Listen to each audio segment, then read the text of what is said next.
A 6-game NBA slate on a Thursday. We go all around the association, looking back on last night's action, setting the stage for the weekend firmly in that playoff push around the association. And speaking of the postseason, deja vu last night in Denver. The NBA Finals rematch from a year ago. The Heat on one side, the Nuggets on the other. That altitude advantage is nothing to trifle with. Denver now at home, 24-5 straight up this year. Depending on where you got the number, either you covered last night or you pushed. Denver now 14-13-2 against the spread as a home favorite with a 6-point victory. As a 6-point home favorite, 103-97. Denver takes the NBA Finals rematch like they took the NBA Finals over Miami.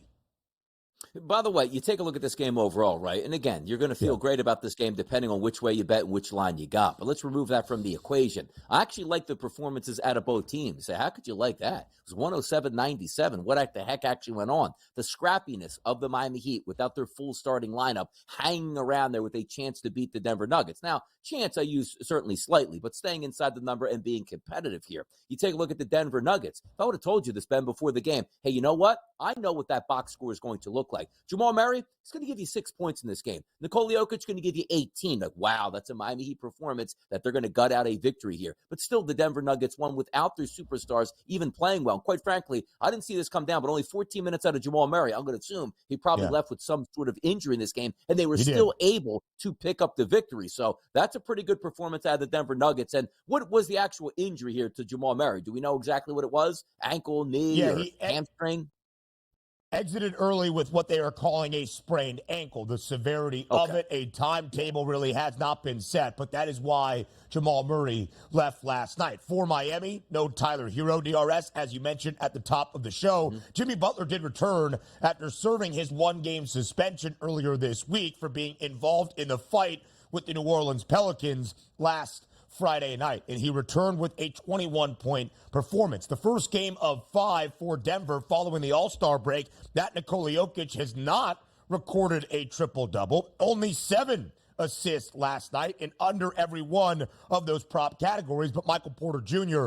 leading the way in the game, and for Denver, 30 points, a game high. So the Nuggets 24-5 straight up at home, but Miami rounding into better form as well. They had won 5 in a row entering last night, 4 of those 5 outright as an underdog. They had covered in 8 straight, all of their last 5 games as an underdog. Not a cover necessarily last night, but they also did not cover the spread with a 6-point closing number, in Miami losing by 6. Total in a low-scoring, what felt like playoff intensity on the defensive side, fell well under 214.5. The Heat, again, under an 11 of their last 13 games. So now we look at the NBA championship odds. The Celtics, the favorites, the best team in the NBA. You can't really argue that number, plus 220. The Nuggets, though, back by $2, plus 420. The Clippers, a 5-1 price. You don't even see the Heat on that board just yet. But again, Heat culture starts to pick up now here in the month of March.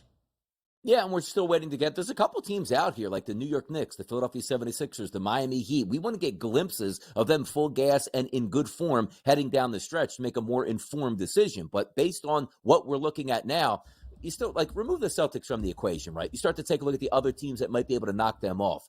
The Nuggets, once again, NBA champions last year, dominant on their home court, not even playing great basketball as you saw last night, but still winning basketball games. It's almost that time to start paying attention to them by saying, like, why are they not getting enough respect? So, well, what do you mean not enough respect? You take a look at the standings, they're second in line. But keep in mind, again, they won the championship last year. Maybe they end up with that number 1 overall seed. It just feels like when we equate it to college basketball, there's a couple teams that are really good that we don't really talk about because I don't know if we take them for granted or the other teams are more sexy to sort of bet here, right, with a better price point, or maybe one of those teams you think's the next up-and-coming squad. But the Denver Nuggets, the one thing you could say about them, they are good and they are steady, Ben.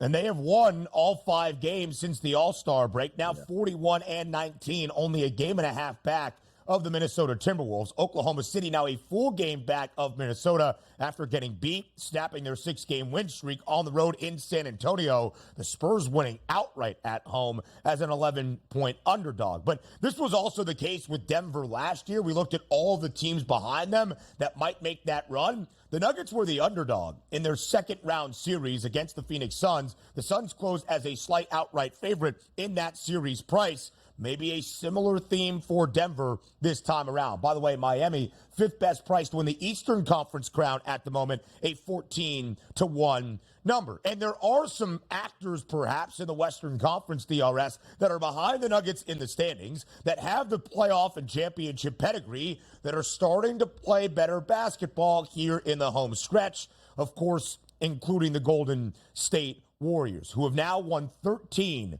of their last 16 games. They have won 4 of 5 since the All-Star break, and they have covered in all 4 of those wins and 13 of the 16 and all 13 victories as well. The Dubs victorious last night inside Madison Square Garden, 110-99. Golden State, the road favorite inside the world's most famous arena. They cover as a 4.5 point favorite. And it was basically who's going to make more shots than the other behind the arc. 84 three-point shots attempted if we combine both of these teams together. And certainly the Golden State Warriors a better pedigree here. And we talked about it again yesterday coming into this game. The Knicks are just trying to hold on here. The Warriors are trying to find themselves finally healthy again. Draymond's back. The good vibes are there. And also, what did we talk about last year? You couldn't win on the road as the Golden State Warriors. They were horrendous on the road. But this year, how about this? 15-12. So maybe some good signs if they do make it into the playoffs here and stay out of that play-in round here. The one thing we do know, as you pointed out, it is a championship pedigree. Can they get there healthy? Can you have games like Klay Thompson scored 16 points last night, 4 of 10 from three-point range off the bench? You need that type of spark here. Chris Paul also coming back to the lineup as well. Now, checking last night, 26 minutes, 11 points here. He's going to get rounding into form. So you have veteran guys that have won a lot of basketball, not even in the starting lineup for the Golden State Warriors. So a little bit different approach. That's a good win. 110-99, cover the spread here. That's what you're supposed to do. Beat teams that you're more talented, stack up those wins, find yourself in that playoff race as we head down the stretch.